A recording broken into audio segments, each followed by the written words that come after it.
Assalamualaikum dan salam sejahtera semua.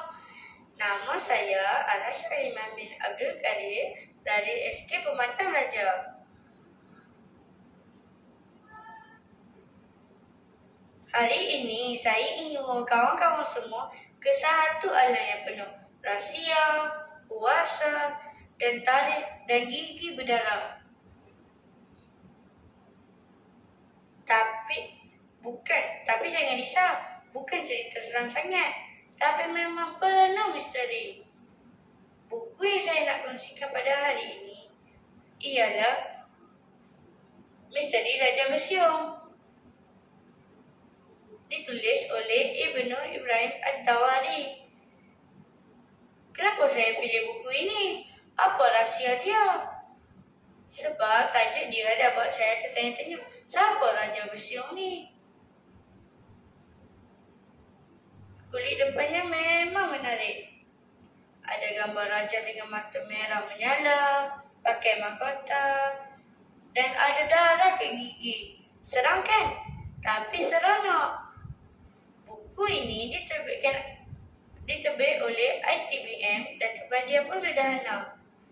Kertasnya sedap disentuh. Font tulisan pun besar-besar. Senang untuk kita baca. Penulis buku ini, Ibnu Ibrahim At-Tawari, juga ada menulis buku-buku hikayat yang lama. Kalau kawan-kawan suka baca buku hikayat yang lama penuh pengajaran, memang sesuailah baca buku karya-karya beliau.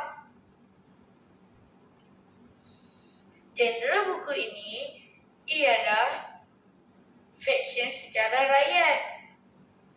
Maksudnya, buku cerita yang lama yang penuh unsur pengedaran dan ditulis semula dengan gaya-gaya yang menarik. Dalam buku ini diceritakan seorang raja Kedah. Dahulu, pada mulanya, dia raja yang baik, disayangi rakyat. Tapi pada satu hari, dia mula berubah. Semua bermulanya selepas dia makan kari. Ya, kari. Tapi dalam kari itu ada darah manusia. Lepas tu dia mula ketagih dan mula menjadi kejam. Bila rakyat mula perasan, mereka menjadi takut. Mereka panggil dia Raja Bersiung. Sebab giginya makin panjang dan tajam, macam kuntilanak. Dan dari situlah bermulanya.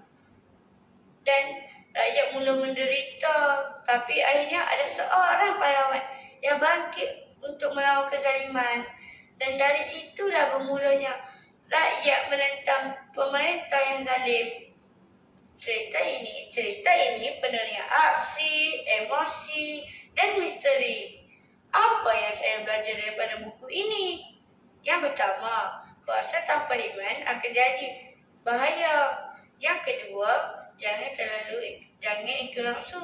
Kalau nafsu kawan diri, manusia akan jadi lebih teruk daripada binatang. Yang ketiga, kita kena berani bersuara bila nampak kezaliman. Dan jangan takut. Saya seronok baca buku ini. Cerita dia seram sikit, tapi memang penuh pengajaran. Gaya bahasa dia mudah difahami. Dan lukisan dalam buku pun membantu kita bayangkan cerita. Saya cadangkan kawan-kawan semua cuba baca juga buku.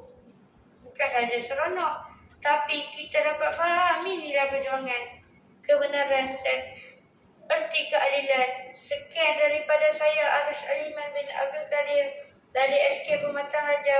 Ingat, kita kena berani bersuara bila kita kezaliman. Jangan takut jadi Raja Bersiung pula. Sekian, terima kasih.